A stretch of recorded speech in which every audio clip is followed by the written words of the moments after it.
সালু murder? যার ভাই এই অঞ্চলে কেউ কথা বলতো না, তাকে আবার কে মারলো? একেই বলে পাপ যখন নেমে আসে তখন যমরাজও তাকে ছাড়ে না। যে একে মেরেছে সে বড় মাপের খেলাড়ি। বাহ, তোমাকে দেখতে তো খুব সুন্দর লাগছে। গাল দুটো যেন একদম কমলা লেবু। কি বলিস তোরা? আমার কিন্তু এটাকে ভীষণ পছন্দ। কি করছেন আপনারা? ছাড়েন বলছি।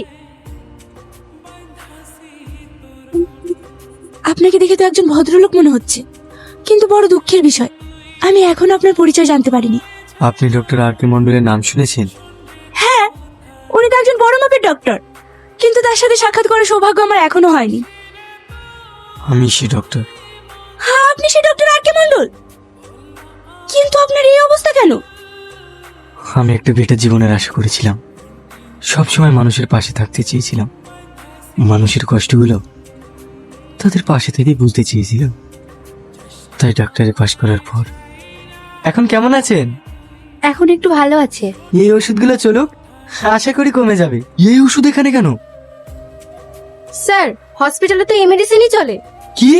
এসব ওষুধ খেলে তো আরো ক্ষতি হবে। এখন থেকে এই মেডিসিনগুলো আর চলবে না। আমি যে মেডিসিনগুলো লিখে দিচ্ছি সেইগুলো চলবে। Okay sir. স্যার, প্রতিটা হসপিটালে এখন একই অবস্থা। সরকার থেকে যেসব মেডিসিনগুলো দেয় সেইগুলো আমাদের কাছে এসে পৌঁছায় না। তোমাকে আমায় নিয়ে টেনশন করতে হবে না, তুমি সাবধানে থেকো আর আমার সোনার খেয়াল রেখো। ও কতটা দুষ্টু জানো? ঠিক তোমার মতোই হয়েছে। আমার সন্তান তো আমার দিকে যাবে। হ্যাঁ গো, আমিও চাই আমাদের বেবি যেন ঠিক তোমার মতোই হয়। পাগলি কোথাকার।